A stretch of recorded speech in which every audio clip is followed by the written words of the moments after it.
Olá. Em 2012 e 2013, a 4ª Delegacia de Repressão à Pedofilia da Polícia Civil de São Paulo realizou 193 prisões motivadas por abuso sexual infantil. Nesses 2 anos, o número de homens que foram parar na cadeia acusados de pedofilia cresceu 127%. De acordo com o Disque 100, serviço que recebe e encaminha as denúncias deste tipo, são registrados 87 casos de violência sexual contra menores todos os dias no Brasil. Em 2014, a Presidência da República sancionou a lei que classifica a exploração sexual de crianças e adolescentes como crime hediondo.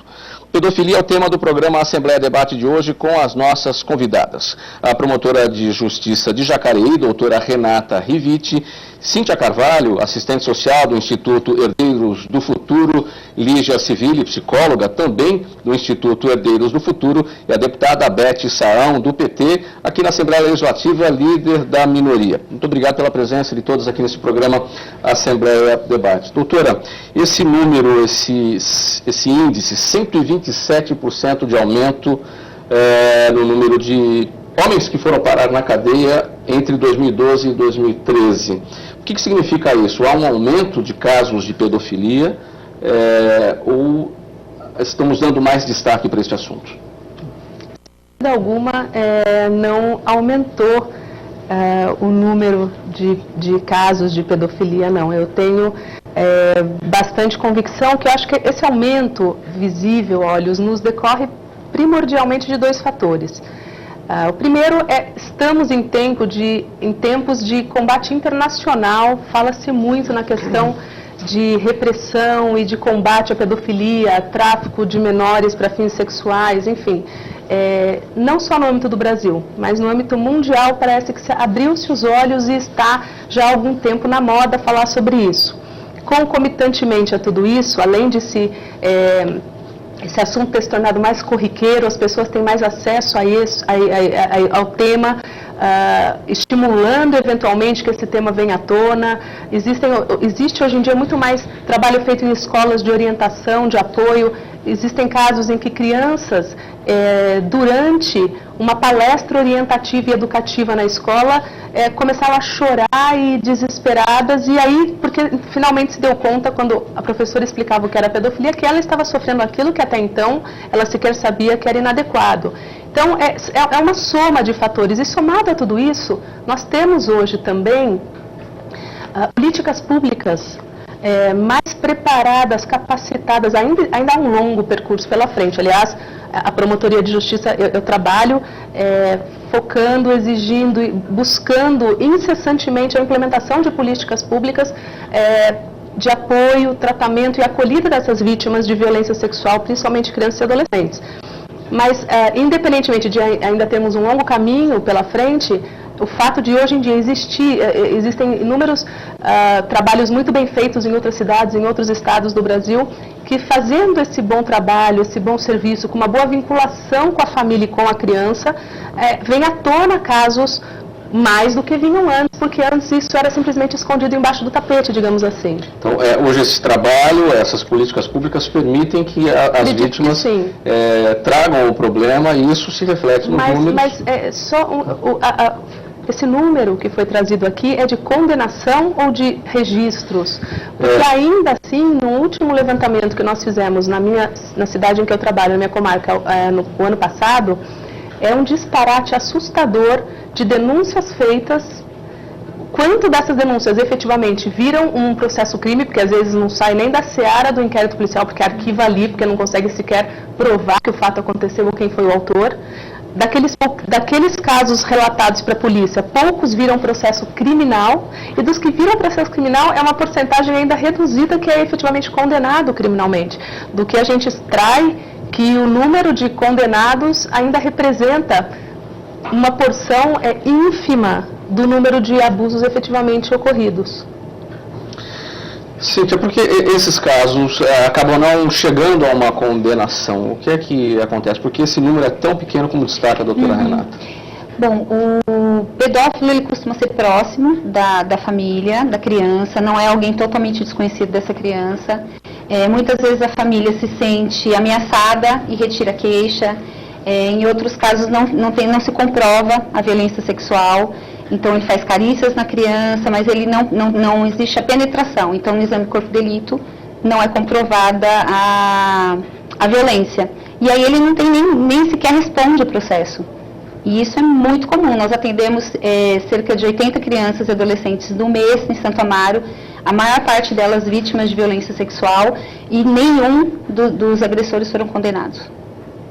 Como é que o Instituto Herdeiros do Futuro recebe essas vítimas desse tipo de violência? Eles são encaminhados pelos fóruns, pelos conselhos tutelares da região, por algumas escolas, mas essa maioria vem por um equipamento da prefeitura chamado CRES. O CRES encaminha os casos para atendimento.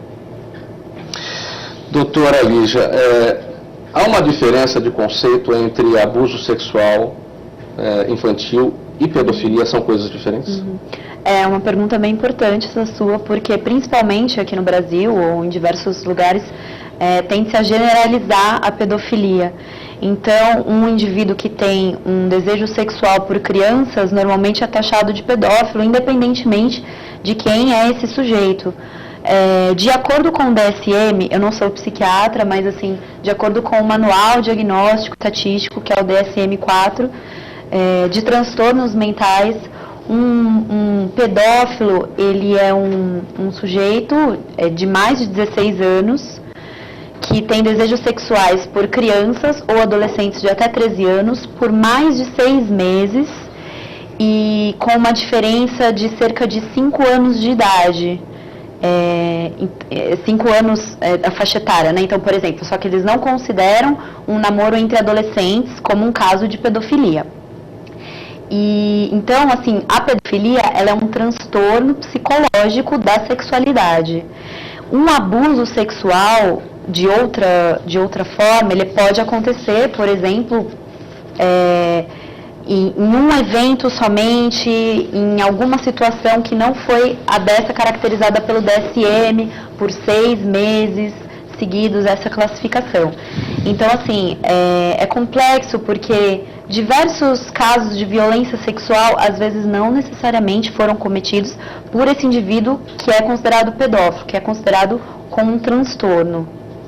É uma doença mental, é uma desordem mental, então não é um desvio sexual, e por isso deve haver tratamento para esse tipo de problema. Isso, é uma disfunção da sexualidade. Se você pensar num indivíduo, entre aspas, vou falar normal, tá? Porque é normal, é algo cultural, é algo construído também. Se você pensar num indivíduo, ele passa pela sexualidade, todos nós temos uma descoberta da sexualidade de uma forma.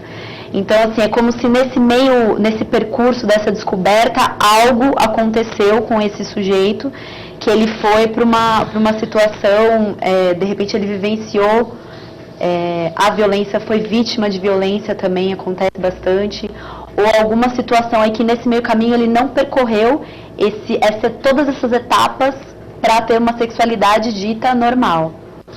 Deputada Beth Saão, qual o seu olhar como legisladora sobre essa questão? A senhora tem, inclusive, diversos projetos de lei em tramitação na Assembleia Legislativa, fruto da sua preocupação com o tema. Na verdade, essa preocupação é decorrente da minha própria formação, e aí a gente vem trabalhando nesse tema já há muitos anos. Nós tivemos aqui a CPI da pedofilia, da qual eu fui relatora, e eu entendo que esse é um problema que se origina, em grande parte deles também, às vezes no interior da família, sempre, como ela disse, com um membro muito conhecido, muito próximo, às vezes parente, às vezes pai, às vezes padrasto, às vezes irmão, às vezes avós, quer dizer, sempre alguém que transita muito próximo da criança, né? Agora, a questão da doença é uma doença, né? Precisa ser tratada enquanto tal e, ao mesmo tempo, esse sujeito precisa ser retirado do convívio social. São duas ações distintas. Não adianta nada você apenas retirá-lo e depois devolvê-lo para o convívio da sociedade. Muito provavelmente ele vai voltar a cometer os mesmos crimes, as mesmas atitudes, ou ele vai ter o mesmo comportamento. Por quê? Porque ele não foi tratado, porque a família não foi tratada, porque ele não preparou essa pessoa para ela poder voltar a conviver em sociedade com naturalidade, dentro dos comportamentos considerados mais comuns e mais normais.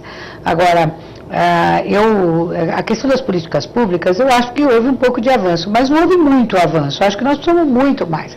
Eu me lembro do relatório que quando nós finalizamos a CPI aqui na casa, nós fizemos um conjunto de recomendações para o governo, para a Secretaria de Educação, para a Secretaria Estadual de Justiça, para a Secretaria de Saúde, enfim, até para poder fazer um trabalho muito integrado com todas essas secretarias, para ajudar no processo, não só no processo de enfrentamento a isso, mas sobretudo no processo de divulgação, nas campanhas educativas, porque essa é uma questão que eu sempre me bato, ela é silenciosa, né? Quer dizer, quem pode interceder pela criança? Se a gente não descobre, a criança vai continuar sendo vítima da violência sexual, às vezes por muitos e muitos anos, a grande parte dos casos que nós acompanhamos, que nós ouvimos, inclusive na CPI, eram casos de pessoas que há muitos anos vinham sofrendo abusos sexuais e violências sexuais durante toda a sua infância, durante uma boa parte da sua adolescência, e só conseguiram se libertar no momento que elas conseguem sair da casa, quando elas conseguem ter independência, ter emprego, enfim, aí ter coragem para poder falar, porque tem tudo isso também, às vezes a pessoa ameaça, às vezes a pessoa que deveria proteger exatamente o algoz daquela criança, então tem todo um conjunto, e o Estado, eu acho que o Estado tem muitas falhas, acho que nós avançamos, acho que os CRAS são instrumentos importantes, porque eles aproximam, eles permitem que a comunidade esteja mais próxima para poder denunciar, para poder estar levando os seus filhos ali, enfim, eles acompanham mais. Eu acho que a educação precisaria ter um treinamento cada vez mais efetivo dos educadores, para que essas pessoas, na verdade, eles são os profissionais que ficam, às vezes, mais tempo até do que a família.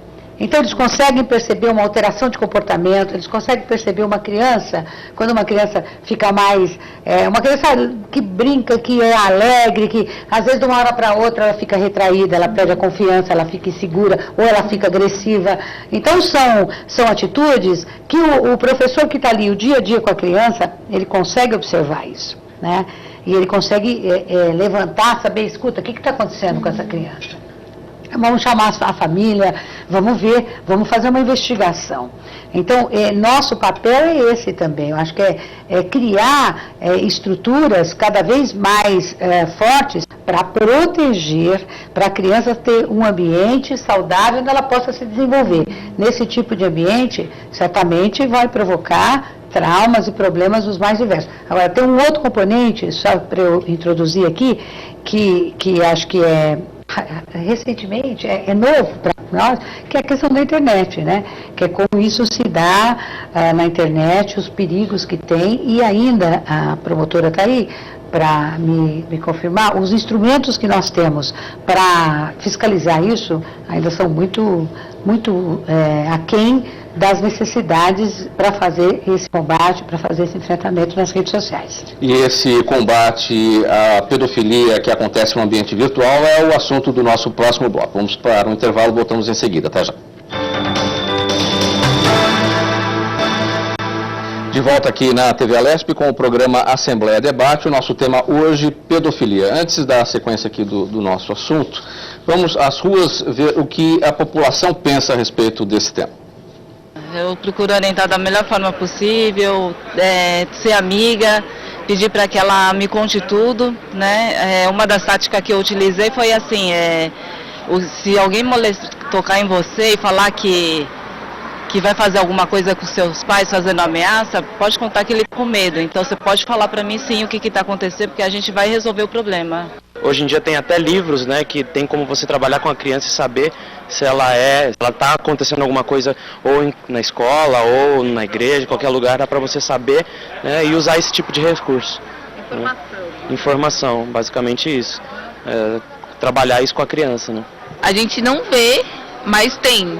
Pela internet, Facebook, WhatsApp, até assim, vai pegar um táxi, uma criança para entregar um adolescente, tem muito taxista dando em cima, tem muita coisa assim que a gente não vê, mas acontece demais. Eu falava que toda mãe fala, né? Que não pode conversar com estranho, né?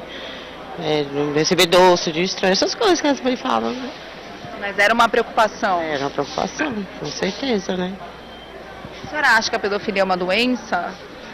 Eu acho que é uma razão vergonhiça mesmo. Doutora Renata, o que a gente percebe aí com as pessoas nas ruas é uma preocupação em relação às orientações que devem ser dadas às crianças para que elas se protejam. Por que esses abusos acontecem, ou a pedofilia, propriamente dita, acontece exatamente onde os adultos pensam que a criança está segura? A própria deputada destacou que... Questão da internet? Ainda no ambiente normal, fora do virtual. A gente acredita que as crianças estão seguras em determinados ambientes, mas é ali que mora o perigo. É o que demonstrou um pouco a opinião das pessoas nas ruas, a própria deputada destacou isso. Quer dizer, aquela pessoa próxima, pode ser um parente, pode ser um amigo que frequenta a casa da... As pessoas acima de qualquer suspeita, né? Uhum. É uma situação... É curioso, o pedófilo, aquela pessoa com atração por criança que faz isso de forma reiterada, não tem cara, né? Não tem cargo, não tem status, não tem classe social. Pessoas realmente inimagináveis têm esse tipo de atração. E aí eu acho que a fundamental é a orientação, a boa e adequada orientação da criança, porque os fatos acontecem sempre na clandestinidade, longe dos olhos de todos, sempre com algum tipo de moeda de troca ou algum tipo de ameaça. Então, se a criança não tiver uma acolhida adequada, seja em casa, se em casa não houver um bom diálogo, a escola tem que suprir. Os lugares que essa criança frequentar, tem que ter gente preparada, capacitada e orientada a perceber, distinguir essas situações, mas mais do que isso, conseguir que a criança fale alguma coisa. É curioso porque nos vários processos que a gente teve, dos quais eu participei, a pergunta que sempre era feita, de forma, até me angustiava, porque eu percebia que os advogados questionavam e queriam saber, mas por que você não falou antes, você não confia na sua mãe? E a criança não tem essa resposta. Aí a mãe fala, imagina, eu me dou muito bem com a minha filha, a gente se dá bem, não tem... A criança simplesmente não fala, independentemente de ter algum problema de relacionamento ou não com aquela pessoa de máxima confiança, como por exemplo a mãe. Muitas vezes ela realmente se sente intimidada, outras vezes ela nem entende muito bem o que é aquilo, ela não sabe contar, e muitas outras ela sente vergonha. O fator vergonha está presente na maioria dos casos que os psicólogos analisaram em laudos e pareceres, sensação de culpa. Então a criança tem um bloqueio com uma dificuldade imensa de conseguir colocar. Então acho que o primeiro grande desafio para se buscar qualquer tipo de apoio, de proteção e de repressão a esse tipo de conduta é conseguir obter essa informação especificamente da criança. E aí a capacitação, acho que o grande diferencial para fazermos a diferença está na orientação, educação, capacitação contínua da criança nas escolas, dos professores que trabalham com elas, das famílias. Agora, doutora Lígia, quando a criança ela demonstra uma repulsa por aquele adulto que está cometendo aquele tipo de situação, é diferente, é muito mais fácil de identificar quando ela demonstra uma afeição. Como é que os pais devem tratar essa questão? Porque aí fica mascarada a situação, quando demonstra uma afeição. Complementando o que a doutora Renata falou e respondendo essa sua pergunta, é muito importante que haja um ambiente em que essa criança possa ser escutada. Então, mais do que você simplesmente fazer perguntas repetidamente, o que aconteceu, mas que tem certeza que ninguém pegou em você, mas é estar aberto a escutar essa criança. Então, assim, se em outros momentos a criança ela é escutada nessa família, por exemplo, a chance dela falar sobre um eventual abuso pode ser maior. Sim. Agora, quanto à sua pergunta, é complicado, porque para a criança é ambíguo. Né? É muito complicado, porque principalmente se for uma pessoa próxima, uma pessoa da família. Que ela ame, né? Ela odeia, ela pode até odiar o comportamento dessa pessoa, mas ela ama essa pessoa por ela ter um vínculo familiar, ou ser um vizinho, ou ser um tio. Então, desaprova o comportamento, mas ama quem ela é. Então, é bastante ambíguo. Fora que Na grande maioria das vezes, a violência sexual, ela é cometida por uma via da sedução. Aquela criança, ela é escolhida, ela é colocada no lugar de preferida, ela ganha presentes, ela tem outras coisas que estão envolvidas e que dão uma certa satisfação, dão até um certo status, às vezes, em relação a outras crianças. Ela participar disso, então por isso que é tão difícil. Uma coisa é ela ter aversão por um adulto e aí as pessoas já logo ficam em alerta. Nossa, que esquisito, aquele adulto foi abraçá-la, nem conseguiu tocar nela, ela já ficou toda mexida. Agora, quando tem essa coisa, né, aconteceu e ainda assim a criança tem um vínculo, gosta, aí é complicado porque fica a dúvida. E aí muitos pais, muitos responsáveis ficam, mas então eu acho que não aconteceu nada, porque ela vai com ele numa boa, não está reclamando, gosta de ir na casa de fulano, de ciclano. É complicado, é muito ambíguo para a criança dividir isso, inclusive para nós adultos também, em muitos momentos. No ambiente virtual, pegando essa boa explicação, esse bom desenho que a doutora Lígia fez em relação a essa via da sedução, uma preocupação das pessoas na rua, que a gente viu, é a questão das redes sociais e a internet. Qual é a diferença de abordagens entre o pedófilo que atua virtualmente e o pedófilo no ambiente normal? O pedófilo que usa o ambiente virtual, normalmente ele se esconde em chats. Hoje em dia tem jogos em que as crianças interagem com outro jogador e ela não pode vê-lo. Então, normalmente é por aí que ele marca encontro com a criança para trocar joguinhos. A criança acredita que é um outro adolescente ou uma outra criança da mesma idade, quando chega é um adulto. Mas normalmente quando ela encontra, ela já está plenamente seduzida por esse adulto. Né? E essa questão que ele já colocou de se sentir especial a crianças que não têm afeto dentro do lar. Então, quando o pedófilo dá esse afeto, esse olhar diferenciado, para ela faz toda a diferença. Né? E aí, por mais que você diga, olha, não pode, está errado, ela tem ali algo que ela nunca teve em casa, que é afeto. Né? E para a criança é essencial o afeto, para o desenvolvimento dela é essencial esse afeto, ela sente isso e ela vai em busca disso. Talvez seja por isso que hoje o número de casos de violência sexual contra a criança tem aumentado tanto, né? Porque cada vez mais os pais ficam distantes dos filhos, porque tem que trabalhar, porque tem que se especializar, porque ele não pode estar junto, e aí ele terceiriza esse cuidado. Essa terceirização muitas vezes leva aos casos em que a criança sofre a violência. Porque quando eu coloco uma outra pessoa para cuidar do meu filho, por mais que eu pense que conheço, a gente nunca conhece plenamente. E aí que essa pessoa vai usar desse afeto, dessa possibilidade de estar próximo. No dia a dia, nem sempre é pai e padrasto. Tem muitos amigos que se aproximam, é amigo do meu pai, então eu tenho confiança. E é isso que a gente tem claro. A criança busca afeto. Se esse pedófilo dá afeto, ele já ganhou metade da confiança da criança. O resto do tempo vai possibilitando. Né? A gente trabalha muito fazendo palestras em escolas, para professores e para pais.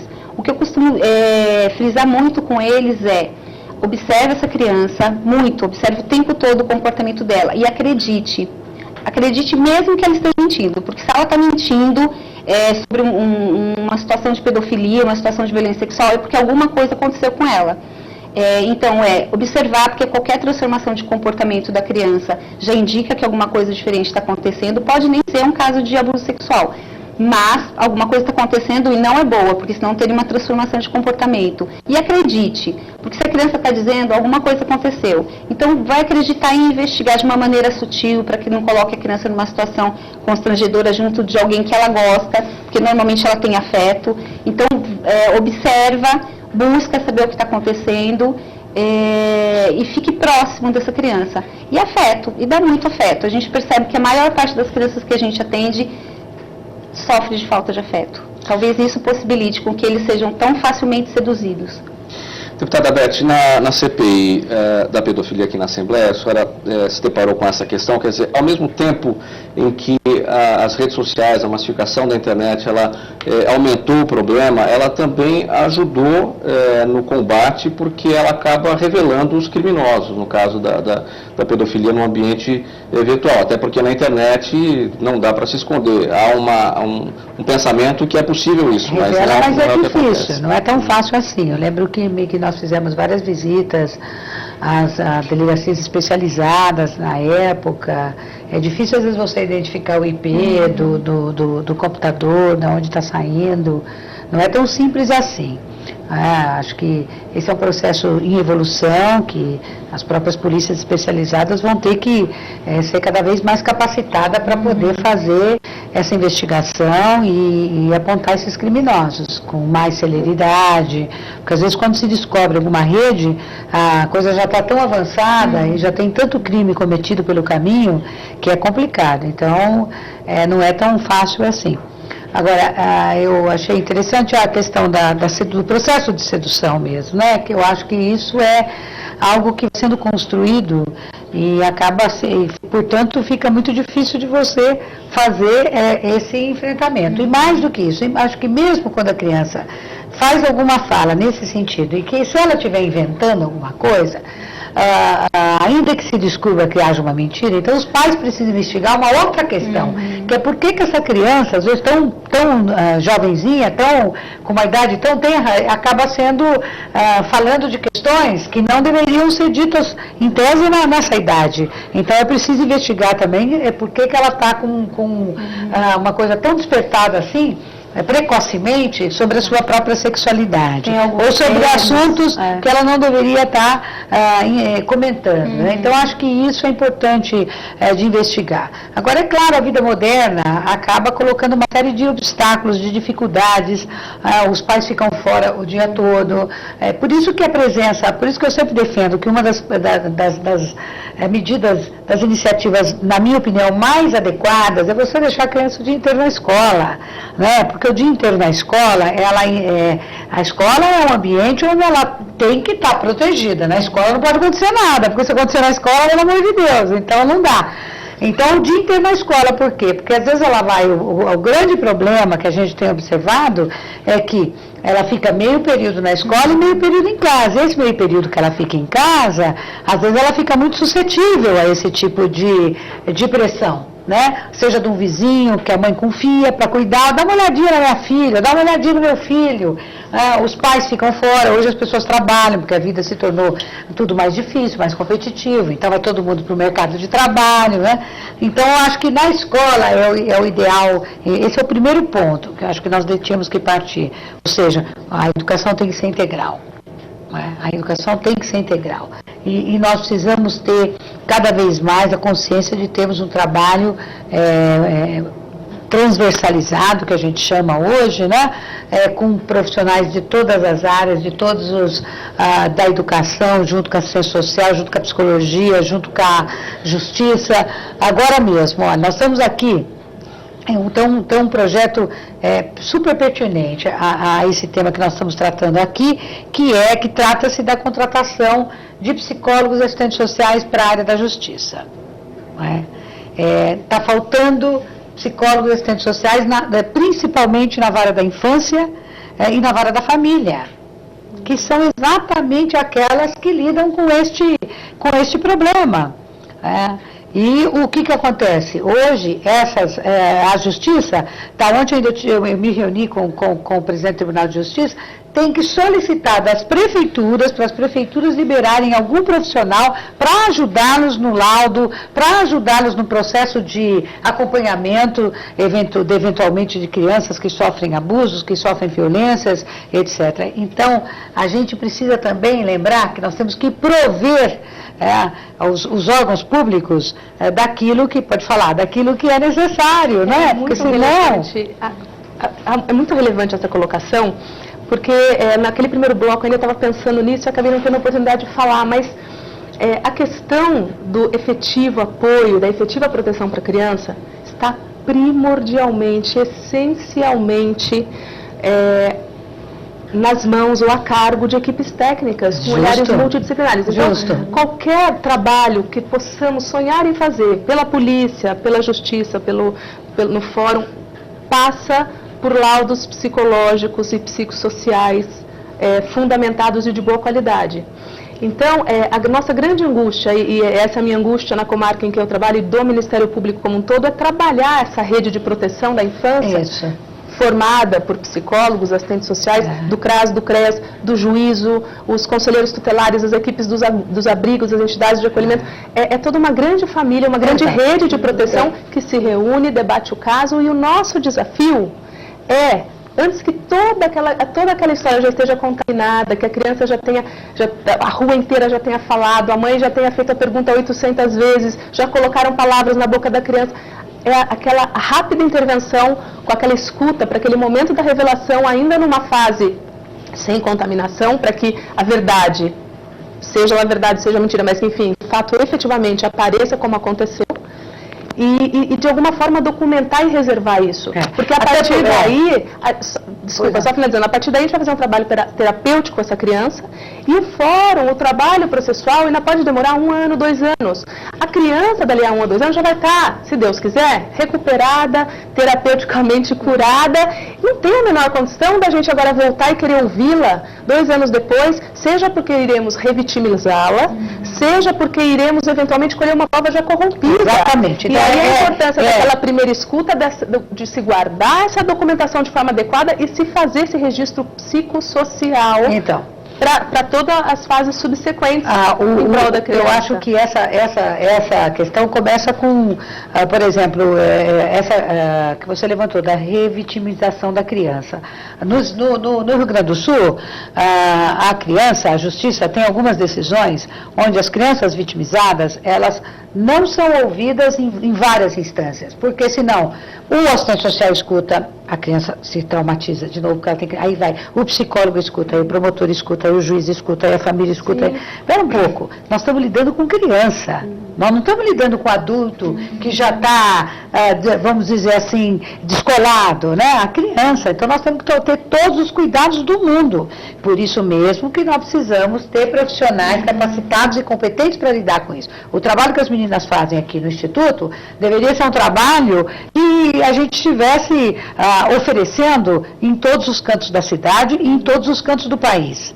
Em todas as cidades, porque a questão da exploração sexual, da violência com crianças, da pedofilia, seja lá o que for, né, porque são questões muito próximas uma das outras, é algo que perpassa todas as camadas sociais. Isso aí não é privilégio de uma determinada camada social. Porque às vezes as pessoas erroneamente acreditam que isso está vinculado aos mais pobres. Não está vinculado aos mais pobres. De forma alguma. E nem a falta de escolaridade, e nem a raça, e nem a sexo, e nem a nada. Isso é um fenômeno, é uma doença, como ela bem colocou, definiu, e que pode acometer a pessoa em qualquer local, e de qualquer jeito, de qualquer forma. E amarrando isso que a gente está falando, a gente volta àquela primeira pergunta, né? Quando a gente falava de por que não condenar? Por que não se condena? Acho que o grande problema está aí. Ainda que no momento e no calor dos acontecimentos a vítima fale e se cria todo um estardalhaço em volta, 1 ou 2 anos depois tem que ser repetida a prova em juízo. Tanta coisa já aconteceu, a mãe já se reconciliou com o moço, a criança já deixa pra lá, já quer... Tanta coisa aconteceu e para ela reproduzir aquele fato, pode sair de forma diferente, ela pode já ter, pode falar que não foi bem assim, foi assado, perder a credibilidade, a palavra dela é a única prova que tem, porque na clandestinidade só tem a palavra dela, não tem o vestígio, não se tem a prova pericial, então todo elemento é baseado no quê? No que a criança contou. Se não for feito um trabalho de base, com respaldo técnico, psicossocial adequado no momento certo, lá na frente ela não vai reproduzir, vai mudar a versão, isso vai ser usado para dizer que não há certeza, na dúvida é melhor absolver e a gente não consegue a condenação. E mais do que isso, os conselhos tutelares também têm um papel fundamental nisso, na medida em que eles fazem todas as diligências e visitam as casas, porque a gente sabe de casos, e me ocorreu agora, né, onde as mães, às vezes em famílias altamente vulnerabilizadas, as mães têm um namorado dentro de casa, um companheiro dentro de casa, e esse companheiro é o abusador da criança, e às vezes, eu já vi isso, mães que acabam acabam protegendo os seus companheiros em detrimento àquilo que ele está fazendo. Preferem acreditar no não do companheiro do que, de fato, ter uma postura muito mais rigorosa nesse sentido de cuidado com a criança, de amor, de acompanhar, de ver de fato, de verificar até que ponto essa criança está sofrendo violência sexual ou não. Aqui na TV Alesp, o programa Assembleia Debate, falando hoje sobre pedofilia. Mais um intervalo, voltamos em seguida. Até já. De volta aqui na TV Alesp com o programa Assembleia Debate, falando hoje sobre pedofilia. Doutora Lígia, o pedófilo sente culpa dos seus atos? Pode sentir, sim. Na verdade, ele é um doente, ele precisa de tratamento. E em muitas situações, sim, ele se sente culpado.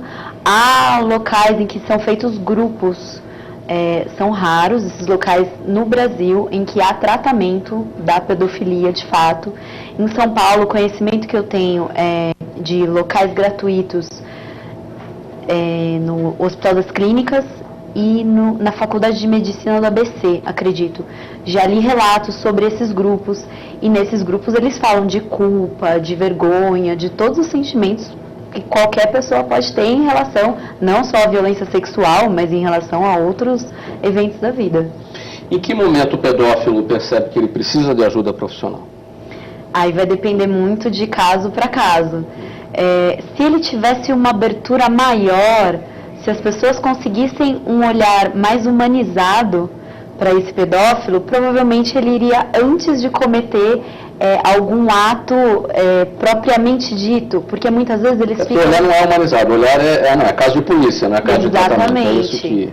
O que acontece é que muitas vezes um pedófilo ele nunca chega a exercer um ato sexual em si. Muitas vezes ele pode fantasiar com crianças, ele pode ter comportamentos masturbatórios pensando em crianças. Então, assim, nesses grupos, por exemplo, ele pode compartilhar com outros esse tipo de pensamento. Então, o que deveria acontecer é um olhar mais humanizado para que ele pudesse expor a situação antes dele cometer algum ato, de fato, que possa prejudicar o desenvolvimento de uma criança ou de um adolescente. Em qual fase da vida esse desvio aparece na vida do pedófilo? Aí também vai depender. A gente fala, parece estranho, né? Mas quando a gente está falando de subjetividade, depende muito de pessoa para pessoa. Creio que quando o indivíduo entra na adolescência, por conta dos hormônios agirem de uma forma mais intensa, é provável que nesse momento ele consiga, ele comece a ter esses comportamentos, até porque se você for caracterizar a pedofilia mesmo, tem que ser maior de 16 anos. Muitas vezes a gente já atendeu casos de adolescentes que cometem a violência sexual, mas que eles estão reproduzindo uma violência que foi cometida com eles. Você não pode nem caracterizá-lo como um pedófilo, nem poderia, porque, por exemplo, menor de 16 anos, mas vamos supor, em torno de 16 anos, mas ainda assim é um comportamento que ele está reproduzindo e não tem a ver com a doença, com um transtorno da sexualidade em si. Isso significa, Cíntia, que a vítima de hoje pode evoluir para ser uma agressora no amanhã? Não obrigatoriamente, mas a maioria dos casos que a gente atende são pessoas que reproduzem a violência. Como eu estava tentando falar da mãe, a mãe não é que ela só é conivente com a violência, muitas vezes ela também foi vítima da violência quando criança. E quando ela não é tratada, ela tem o entendimento de que se ela não foi tratada, a criança dela também não precisa ser tratada porque ela evoluiu, ela cresceu, ela casou, teve filho, ela não precisou de tratamento. Só que a violência sexual atrapalha o desenvolvimento da criança em 95%. Ela bloqueia o conhecimento que ela adquiriu, ela tem dificuldade para absorver novos conhecimentos. E isso, as pessoas têm que ter muito claro, né? Se ela não tem claro que ela não cuidando dessa criança, ela não vai se desenvolver e futuramente ela vai ter problemas nos relacionamentos e vai, de todas as maneiras, reproduzir a violência da qual ela foi vítima, o pessoal começa a ter a consciência de que tem que preservar a criança, de que tem que prevenir a violência. Se ela não tem isso claro, ela não consegue cuidar do próprio filho e não consegue se cuidar. Há muito um olhar mesmo do ponto de vista policial sobre esse assunto e menos humanizado. As próprias vítimas têm esse entendimento de que é caso de polícia. de que o pedófilo só precisa ser preso. Ele tem que ser punido, sem dúvida, ele cometeu um crime, mas ele tem que ser tratado, que é o que nós conversávamos, senão ele vai reincidir, ele vai sair, ele vai cumprir a pena e vai fazer novamente, é um vício. A gente costuma comparar com o usuário dependente químico. Ele sabe que a droga faz mal, ele sabe que está destruindo ele, a família, enfim, mas ele tem um impulso. O pedófilo é a mesma coisa, ele tem um impulso. Se ele não for tratado, esse impulso vai permanecer com ele e ele vai fazer outras vezes. Isso a gente tem que ter claro. Então, todos os pedófilos que cumprem pena, que vão presos, em algum momento eles vão sair, porque não existe prisão perpétua, ele vai sair. E ele vai fazer novamente, ele vai cometer a violência sexual, ele tem esse impulso. E é quase que incontrolável, assim como o usuário de cocaína, de crack, é um impulso incontrolável. E ele tem que dar vazão a esse impulso para sentir um alívio. E o que se vê, no ano passado, a presidente Dilma sancionou a lei que classifica a exploração sexual de crianças e adolescentes como crime hediondo, quer dizer, a reclusão aí é de até 15 anos, quer dizer, vai ficar na cadeia e vai sair sem tratamento e o problema continua. Não é isso, deputado? Até 15 anos, numas, né? Porque não fica 15 anos, né? Se ficar 15 anos... fica pouco, né? É porque você sabe como é que é. E cumpre 1/3 da pena, aí depois tem... Sim, tem a progressão. Comportamento, tem progressão, tem aquilo, no fim acaba saindo. Eu disse desde o início aqui do nosso programa que são duas coisas que tem que caminhar paralelamente. Não dá para você só... punir a pessoa, né, retirá-la do convívio social, prendê-la, julgá-la, depois prendê-la, e sem você fazer um acompanhamento com o tratamento. Essa pessoa precisa ser tratada, senão não tem justificativa, porque tudo bem, a prisão está previsto na nossa legislação, tem que realmente prender, e eu acho que tem mesmo, né? Porque senão a pessoa vai continuar cometendo novos crimes, mas junto com isso precisa haver o tratamento. É isso que precisa ser compreendido, e isso precisa ser oferecido para eles todos, né, para essas pessoas que fazem isso. Agora, nós temos que encontrar um meio de parar, de tentar diminuir essa reprodução, né?